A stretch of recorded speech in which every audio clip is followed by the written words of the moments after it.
Quelle bouge cette France, on le voit chaque jour sur Europe 1 avec des entrepreneurs, des patronnes, des patrons, des parcours de vie. Tiens, si vous souhaitez vous lancer dans la tech, c'est le thème du jour aujourd'hui dans la France bouge, eh bien, sachez que c'est possible parce que cette entreprise, elle désacralise complètement le bac+5, bac+7 pour travailler dans les métiers du numérique. Comment? Eh bien, grâce à ces formations.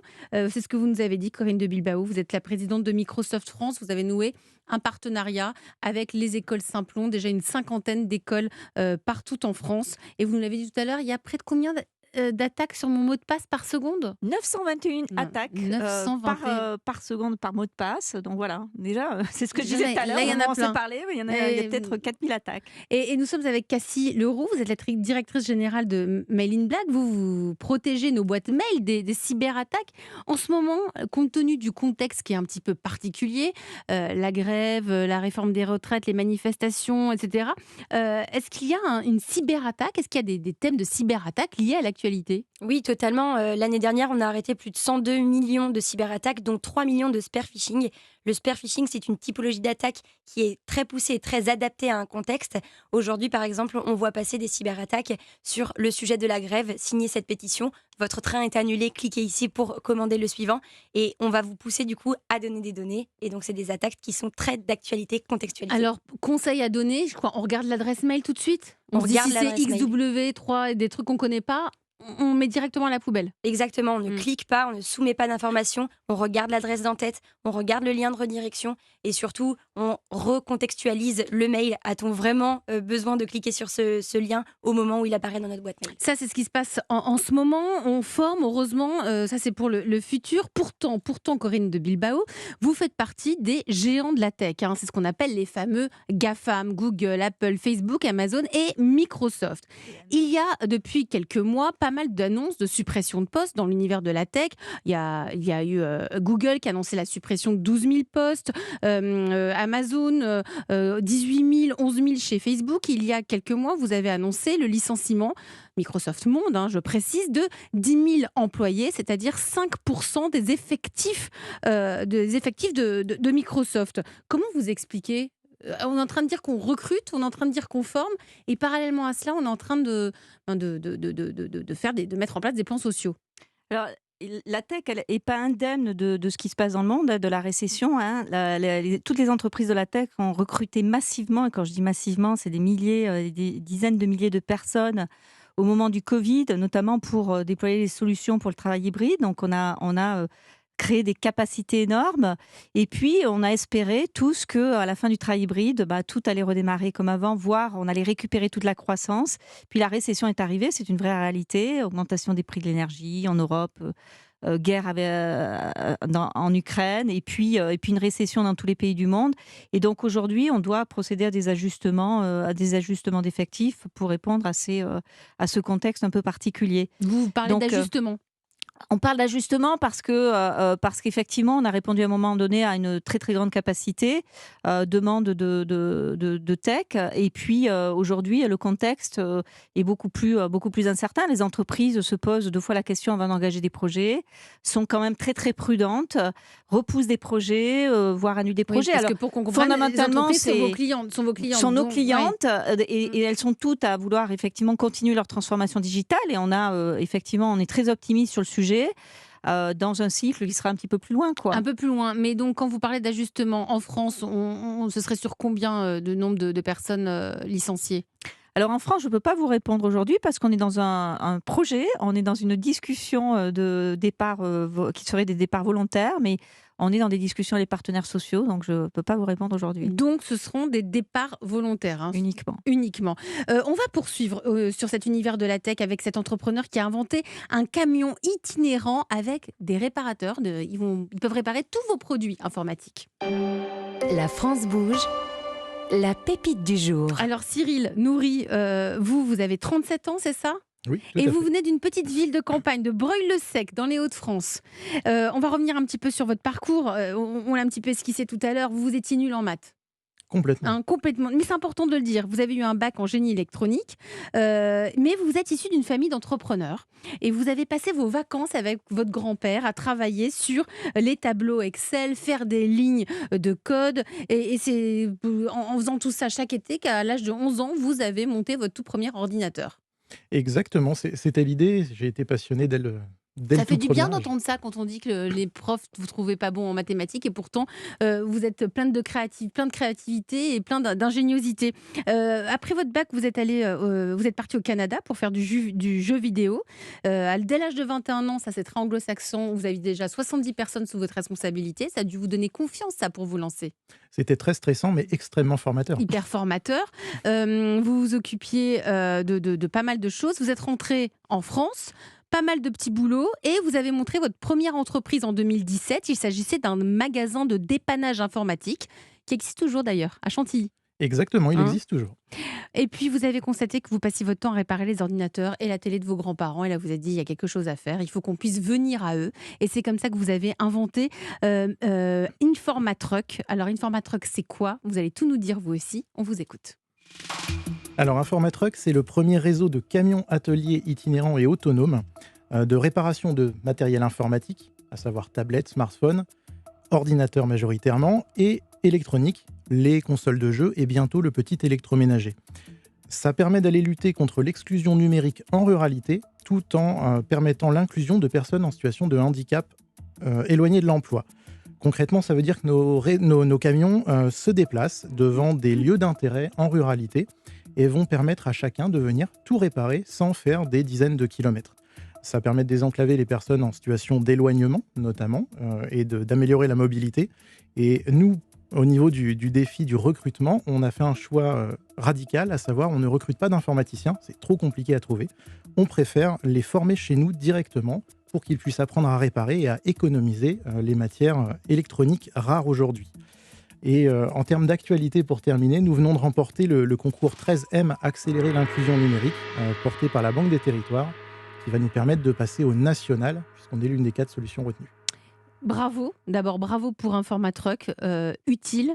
Et utile dans les deux sens du terme, utile pour nous, pour pouvoir réparer tout notre matériel informatique. Et ce qui est vraiment aussi intéressant, c'est que ce ne sont que des réparateurs en situation de handicap. C'est tout l'intérêt du projet, d'utiliser une inclusion pour combattre une autre exclusion en donnant du sens à tout cela. Vous êtes combien aujourd'hui? Il y a 17 techniciens, c'est ça? On est en train de les recruter. Justement, on est en plein recrutement. Et c'est la raison pour laquelle vous êtes ici dans la France Bouge. Vous avez besoin de recruter, vous avez besoin de financement. Exactement. On va demander à Nathalie Carré, en charge de l'entrepreneuriat à la Chambre de commerce, ce qu'elle en pense et surtout quels sont ses conseils. Bonjour Nathalie. Bonjour Elisabeth, bonjour tout le monde. Alors, que fait Cyril pour récupérer des financements? Alors déjà, je voulais vous dire que moi qui ai mis 1 an pour apporter un PC en réparation, alors que j'avais une boutique à 10 minutes de chez moi, mais pas ouverte au bon moment, j'adore votre projet. Alors, pas sûr que mon témoignage suffise à votre banquier, donc on va tenter autre chose. On est dans un projet solidaire, donc je vous propose de construire votre financement en plusieurs couches. Un prêt avec France Active, qui aide les entreprises sociales et solidaires, ce qui va ouvrir les portes du prêt bancaire.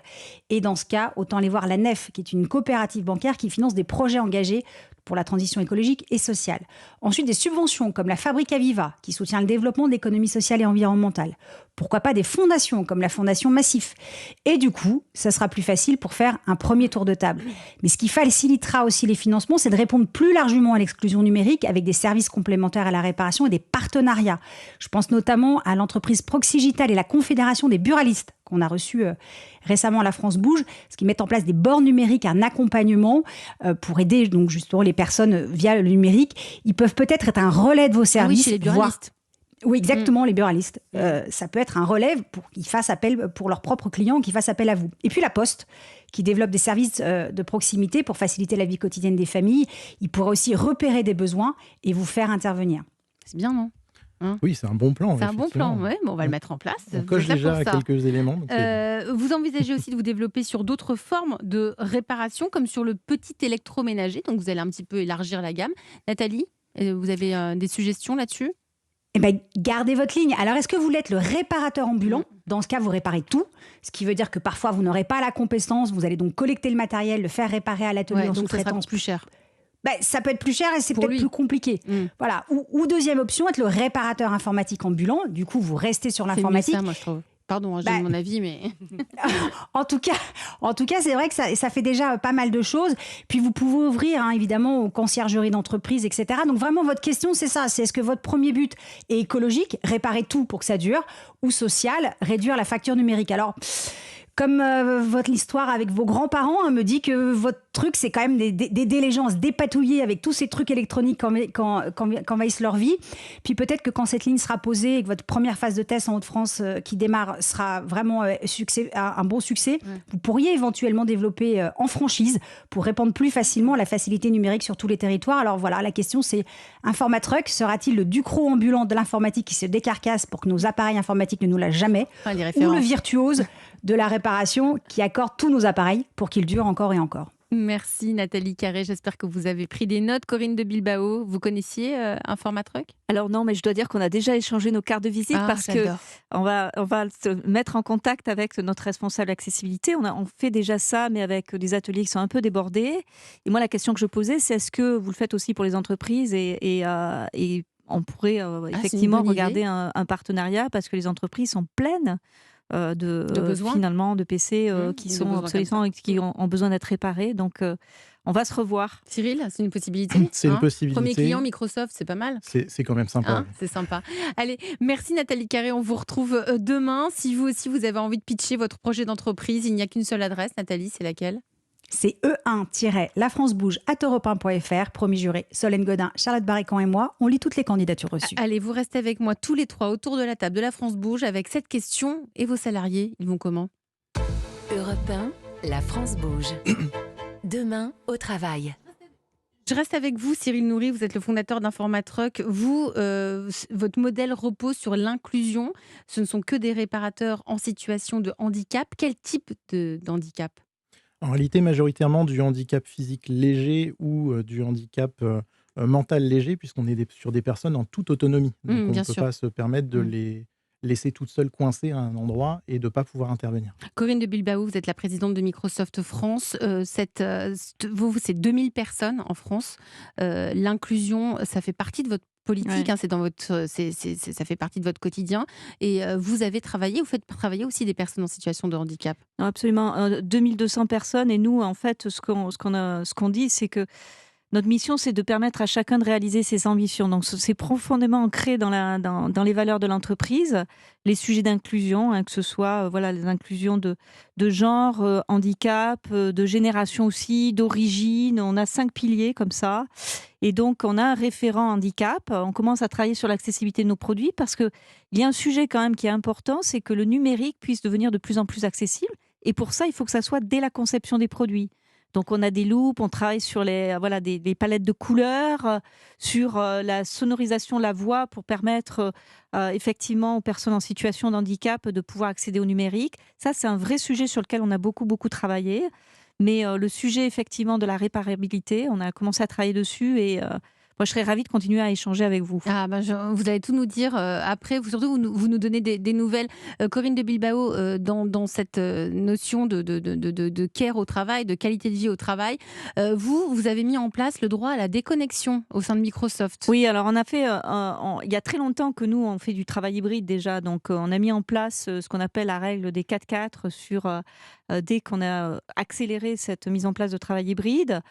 Qui sont le collaboratif, la mise en place de réunions qui ne durent pas éternellement. Ça, vous, c'est quoi il y a deux durées deux règles, par exemple. On ne fait pas de réunions d'1 heure, on fait des réunions de 45 minutes pour qu'on puisse avoir la pause de 15 minutes. Et on ne fait pas de réunions de 30 minutes, c'est 25 minutes. Voilà. Et il y a un chrono? On a une pause méridienne. Non, on programme les réunions dans Outlook et puis elles sont programmées et puis vous ne pouvez pas dépasser. Il y a la pause méridienne, il y a le fait qu'on ne démarre pas avant 9h30, après 6h30, on fait pas, je me mets en exception, on ne fait pas de réunion. Mais même vous, vous avez on n'envoie pas de mail le week-end. Oui, mais Corinne de Bilbao, vous dites, moi non, je ne me mets pas dedans, et pourquoi pas? Il faut faire figure d'exemple quand on est patronne. Alors, oui, effectivement, mais j'ai parfois des relations avec les États-Unis et des choses à régler qui font que, je me mets parfois en exception. Mais moi, je me mets, par exemple, je fais valeur d'exemple, je n'envoie pas de mail le week-end. On a les possibilités d'envoyer des mails en différé. Donc voilà, les mails n'arrivent pas avant... Donc vous arrivez, vous, à titre personnel, à vous mettre en pause? Oui, ça m'arrive. C'est très bien, il faut le dire. Ça nous plaît. Ça nous plaît. Et avec vous, Cassie Leroux, votre entreprise Mail in Black figure dans le palmarès des entreprises où il fait bon vivre. Je crois que vous faites énormément de choses. Il y a la journée des salariés qui démarre par une séance de footing. Parce que vous êtes à Marseille, je répète, je vous rappelle, donc footing, méditation sur la plage. Ça peut arriver, oui. Mais c'est incroyable. Notre certification Great Place to Work, on en est très fiers. On l'a eu l'année dernière. On met en place actuellement la 6e semaine de congés payés offerte aux salariés. Mais surtout, le droit à la déconnexion dont on parlait, nous, c'est un principe qu'on applique. On est en train justement de sortir cette fonctionnalité en ce moment même pour les entreprises. C'est-à-dire que Pourquoi c'est une fonctionnalité? parce que s'il y a un chiffre qu'il faut retenir, c'est qu'un quart des emails reçus sont envoyés en dehors des horaires de travail. Et donc, on sort dans notre solution de protection de boîte mail une fonctionnalité qui vous avertira que votre mail a bien été reçu, mais qu'il est reçu en dehors des horaires de travail et que le collaborateur le traitera à son retour. C'est ça, la France bouge, hein. Ce sont